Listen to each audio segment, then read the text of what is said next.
on Power Talk AM 1460 and FM 101.1. Streaming worldwide on iHeartRadio. Jan Price talks to the movers and shakers in the film business. The Jan Price Show. You're listening to the Jan Price Show, and my guests today are Addie McCormick and Raphael Corkhill, and we're talking about their new short film, The German King. And I'm so excited about this. Usually I don't cover short films, but this one sounded absolutely fascinating to me, and visually it's just amazing. And I know it's going to be made into a feature-length film. So I'm really excited to talk about The German King.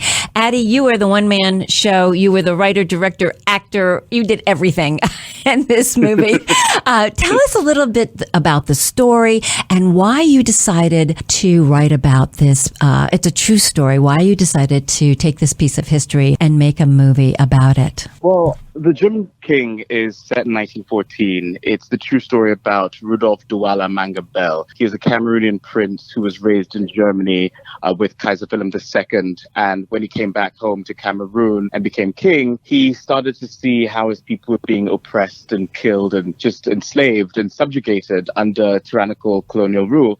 And he decided to stand up and do something about it. And what inspired me about the story was that this man stood up against what he felt was wrong. And too often in when I was younger, I wouldn't see positive characters in film or television. I wouldn't, especially from that time period. And as an actor, I wanted to find something that would just showcase me and allow me to show the world, and show people how I saw myself. And when I read this character, I was so blown away by just him and what he stood for. And it was just such an amazing person who I wish as a 12-year-old I had, I'd seen a person like this on my TV screens or in my films, and someone who I would aspire to be like. It really is, the strength and fortitude of this man was truly amazing. And Raphael, you kind of play the antithesis of that in some ways. Do you want to talk a little bit about your character in this movie? Absolutely. So I'm playing Kaiser Wilhelm II, who was the king of Germany at this point in time. What's really interesting is what you just said, the antithesis of Rudolf Mangabell. And he is the antithesis in many ways. And the film really brings that to the fore. But I think also what's really interesting about the film that Ade wrote and created and directed is that they're very similar in many ways, in really, sometimes quite shocking ways. The fact that, and I'm not trying to say that Kaiser Wilhelm is a good guy at all. He's really a criminal and really an awful guy. But there are some interesting similarities in what it means to be a leader. The fact that both Rudolf and Kaiser Wilhelm believe that what they're doing is for the best of their people. They're both really adoring fathers and husbands. And, they both have really tense relationships or, conflicting relationships with their parents, especially their fathers. And in some ways, they're trying to make up for things that their fathers did or didn't do. So the antithesis, absolutely. But also there are some really interesting parallels between the two men. And I'm sure Ade will tell you now. Rudolf was raised in Germany with Kaiser Wilhelm, basically as his brother. So there are some really complex relationship issues going on there in terms of the betrayal that eventually comes forward that both men feel. And that's what the center of this story is about. There's so many things, but their friendship and as you say, they grew up like brothers. Why was the main character, I can't remember his name right now, I'm sorry. Rudolf Douala. Rudolf Douala. Why was he in Germany? Why was he being raised in Germany? If you remember in around, I think, 1865, during the scramble for Africa, the colonial powers, so that was Germany, that was England, that was France, that was Belgium. They carved up Africa, but one of the ways that they were able to hold onto power within the various countries in Africa was by taking, let's say, the eldest born son of the ruling party, the ruling tribe or ethnic group, and then raising them in the palace with the kings and their children. So in effect, making them German, so that when they came back, they could rule with German interests and just perpetuate German interests within the country. And that's why Rudolf Douala Mangabell was in Germany. Very fascinating. It's really interesting. It's almost like a Game of Thrones type situation where, whoever's in charge will take the son of whoever he wants to oppress or rule over, kind of as, a ward that, we're going to raise him and, we'll educate him, etc. But really as a hostage. And that's also what's happened as well, that King Rudolph's son is now Kaiser Wilhelm II's quote-unquote ward, but really hostage, which, obviously brings in, no spoilers, but brings in a lot of really difficult decision-making for Rudolph, first of all, but then also for Wilhelm. It's a really dark strategy, but it's the one that, these European rulers really, really try to use. And go ahead, Eddie. Oh no, and so you'll see in the film that's very much something that creates a lot of conflict within Rudolph and ultimately affects what his decision is going to be. Is he going to stand up and rebel against Germany, or is he going to sit down and be quiet because of the whole quote-unquote hostage situation that's going on with his son? And how long was this practice upheld? So from the scramble for Africa from the 1860s up until the First World War, around 1914, that's how long this practice went on for. Pretty amazing. I first of all, I have to tell you, this movie is just visually stunning. Thank you very much. Really, truly, the lighting, the camera work, the costumes, all of the acting. I mean, it was just exquisite.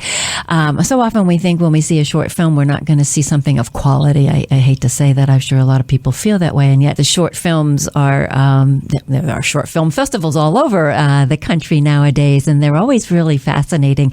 And obviously, when watching this, it was just to me just a glimpse of deeper issues, a deeper story. So I was hoping that you were using this as a launching pad to make it a full-length feature. Is that exactly the case? Is that what you're doing right now? Absolutely. There's so many themes and so many storylines that we want to explore and just basically take the time to flesh out, but we couldn't do that with a 20-minute short film. So our plan is to use this as a proof of concept so that, sometime next year, we could go ahead and get the financing to do a full-length feature film.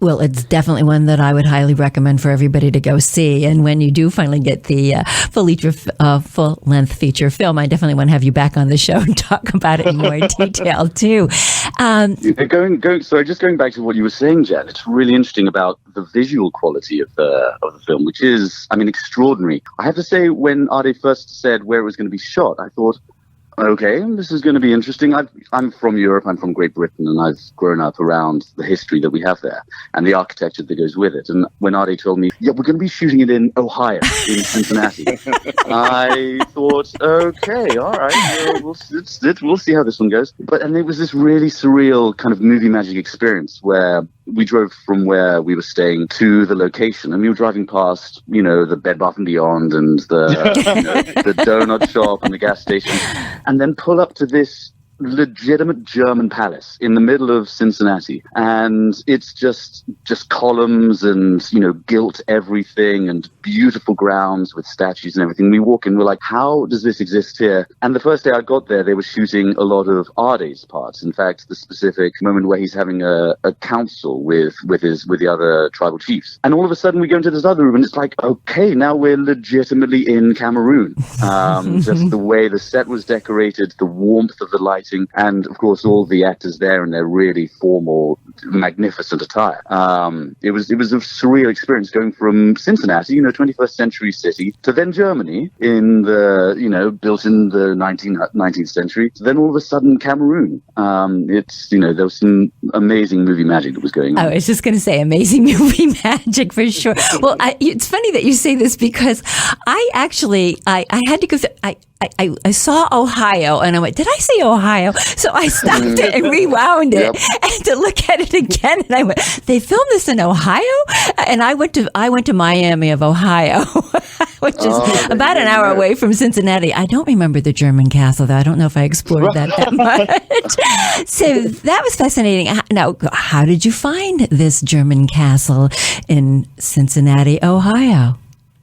Well, I did a lot of research. I knew I didn't have the financing to go all the way to shoot in Germany and then also shoot in Cameroon and basically shoot at palaces there. And so I decided to search all across America to find a location that looked most similar to the Berlin City Palace and, some of the other German palaces there, as well as Pagoda de Douala, the the Palace of the Kings in Cameroon. And I came across this one location that I thought could serve as both. And also I hired some extraordinary people to work on my team, like Stefanica Kay, who was our production designer, and Justin Janowitz, who was my cinematographer, and then also Mariama Suma, who did our wardrobe. And just the combination of doing a lot of research and looking at what these locations looked like back in the 1914 from existing photographs and paintings, I was able to recreate those locations and the costumes and styles in in Ohio. Amazing. So I saw that did I read it right? Polly Perrette is one of your executive producers? Polly Perrette is our executive producer. That is correct. Yes. How did you get her involved in this project? Well, she's a dear friend, and also I worked with her when I was on the show NCIS, and we also go to church together. And I had called about the project and left a message, and then she read about it because we had a Indiegogo fundraising campaign, and she read everything about it, and she said, "Oh my goodness, I think the story's amazing. I think it's very timely with everything that's going on today. I want to get involved." And so she came on board as our executive producer. And I'm just, because she's a huge human rights activist and she loves telling stories that matter and make a difference and ultimately affect change. And so that's how she came on board. That's great. I agree with her. That's what movies are about. That's why I love doing what I do, because I get to talk to everyone who is making a difference through filmmaking and about their passions. And that's always fun to do. And not everybody's so passionate about everything they do. How long did it take to actually write this, Adi?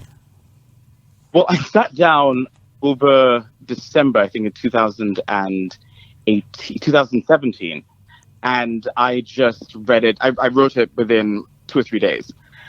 Wow. It took a few more months to just polish and get to where it needed to be. But it was just, I remember reading up on Rudolph Douala Mangabell on the internet and just wondering why his story had not been told yet. And it really spoke to me to my core, because there's so much going on today, with people just not standing up for what they believe or what they feel is right. You look at, I remember there was this image of this boy. This was back in, during the Syria crisis, and there was that young boy who was wiping dirt off his face. And I remember thinking, dirt and blood, I think he'd been in an explosion.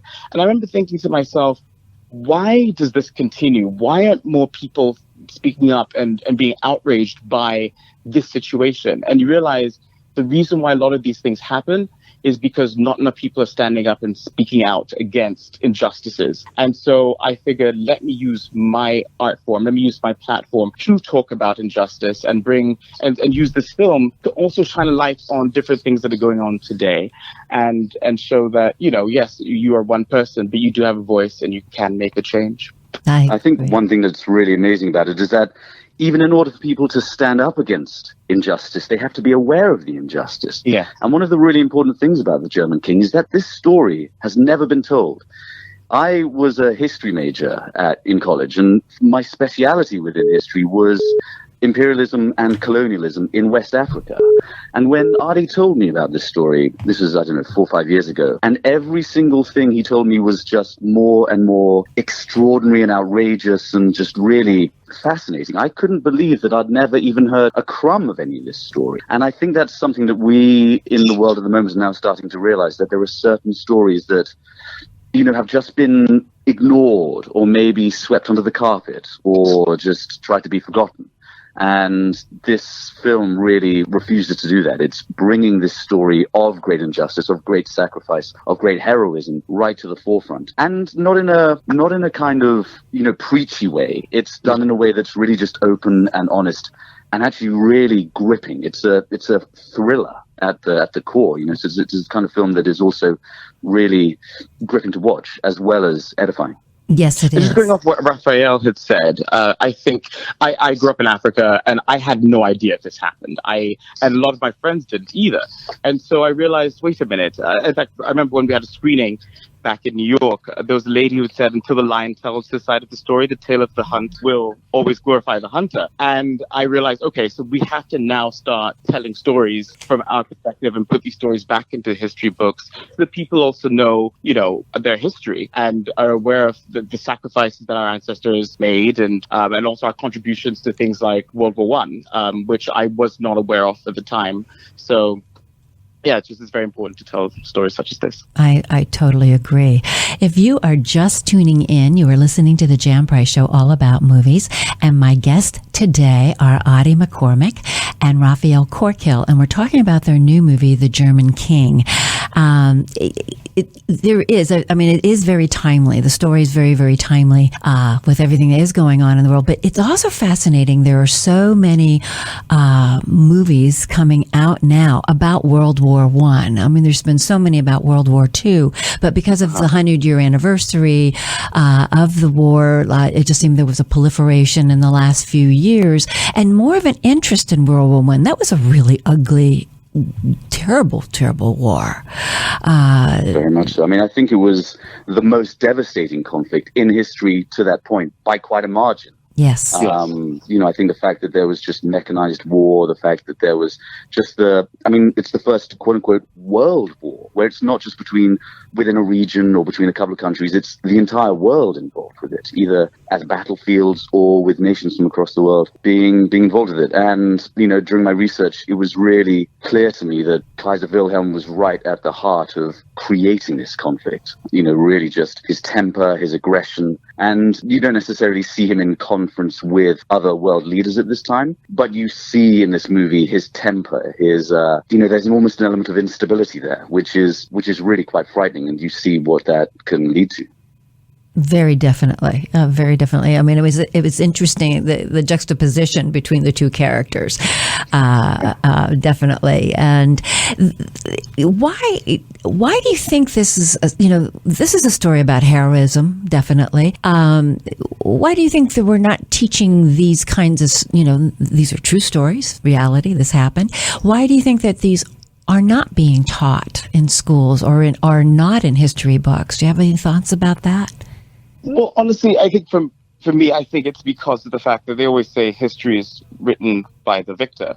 And so because Africa didn't really, the colonial powers still somehow were the ones who won, the various conflicts around the world, they're the ones who ended up writing our history. And so I think that's pretty much the reason why that's happened. And so finally we're able to go back and uncover stories like this and read things up on the internet and actually listen to the things that our great grandparents had been telling us and say, oh, wait a minute, there is an alternate history or the real history that we were not aware of. And there's this great resurgence around the world of people coming and people from African descent and people from the West realizing, oh, what we've been spoon-fed, what we've been taught isn't necessarily the truth, but there is also a deeper truth. And so many people had sacrificed their lives and had worked so hard and fought so hard to give us the freedoms that we have today. I couldn't agree more. And I think just going back to this idea of the hunter will tell the story of the hunt, which is such a powerful image.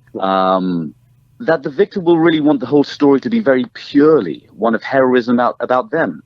And even though, say, these former colonial powers, might well have won First, Second World War, etc., they don't want any light to be shone on the elements of their past in which they were less than heroic, in which they were, in fact, pretty brutal. And by opening the box to German colonial history, which was up there with the cruelest, then there's also darkness cast on the other imperial rules. And I think I wonder if that's something that, has been wanted to be steered clear of. And Raphael, you hit the nail on the head. We do go very deep into some of the atrocities that were committed by some of these colonial powers. We do talk about the concentration camps that were in existence. I think sometimes people would think that, things like genocide and concentration camps only happened in, Hitler's Germany and when World War II, but a lot of these things have been happening way before that. And so we do delve very deeply into a side of history that I think a lot of people would rather, would remain hidden and kept in the past. But these are things that had happened and we're now bringing to light in this film. My experience as well. Yeah. Sorry, go ahead. No, go ahead, Raphael. I was going to say my personal experience is that alongside all of this revealing of truth and discussion of really broad global events, really it's a human story at the heart of it, that both King Rudolf Douala Mangabell, Kaiser Wilhelm, and both of our wives, Queen Emily for Kaiser for King Rudolf, and then Empress Augusta for Kaiser Wilhelm, you see their marriages. You see who they are as human beings. So it's not some kind of abstract history lesson. This is a real human drama. And as I was investigating Kaiser Wilhelm, at the same time as I saw just this brutally cruel guy who, was murderous in his rule in Namibia, in Tanzania, and of course in Cameroon, who was really responsible for the most devastating conflict of all time to that point, World War I, who was such an awful person that other European royals, statesmen in Europe just couldn't even bear to be in the same room as him. There were elements of him that were really human. The fact that he had this disability, this withered arm that he was really sharply aware of and insecure about. The fact that he had a really tempestuous relationship with his mother, who was English, that then caused in him kind of conflict about his relationship with England versus being German.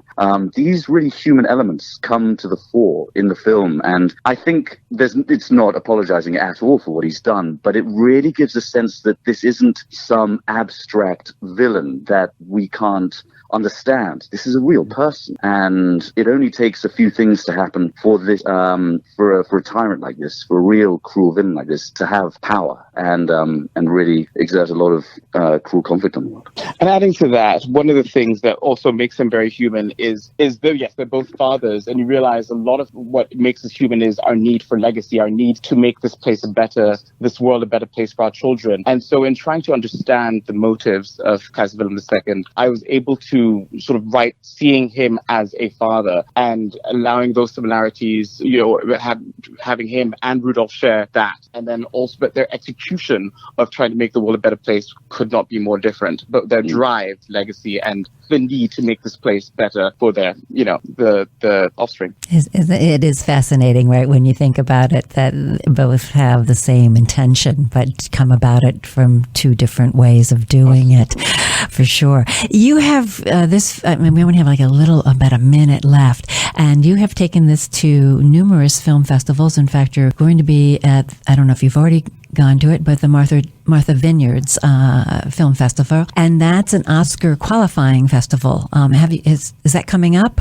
Yeah, so actually we just gone to 4 Oscar qualifying festivals. Great. We'll have our premiere at the LA Shorts International Film Festival on the 20th, July 20th. So everyone come see it. Yes. We will also be screening at the RSF Martha's Vineyard African American Film Festival, as well as the Bronze Lens Film Festival, as well as the Rhode Island Film Festival as well. So, and a bunch of other ones as well. And we'll be announcing those in the coming weeks. Wow. Well, I wish you much success. I know hopefully this is going to be a full-length feature film. It deserves to be. And it's really, in 20 minutes, you put an awful lot in it, and I can't wait to see the full length, because I know there'll be so much more involved with it. And I just wish you much success. And thank you so much for being on the show. You've been a great guest, and I really have enjoyed our conversation today. Thanks, Jan. Really a fantastic conversation. Thank you. You've been listening to The Jan Price Show, all about movies. And my guests today have been Adi McCormick and Raphael Corkhill, and we've been talking about The German King. If you would like, go to thejanpriceshow.com and on Facebook, and also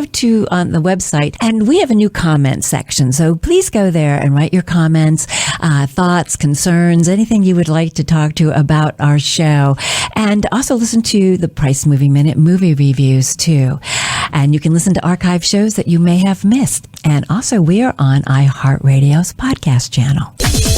On Power Talk AM 1460 and FM 101.1, streaming worldwide on iHeartRadio. Jan Price talks to the movers and shakers in the film business. The Jan Price Show.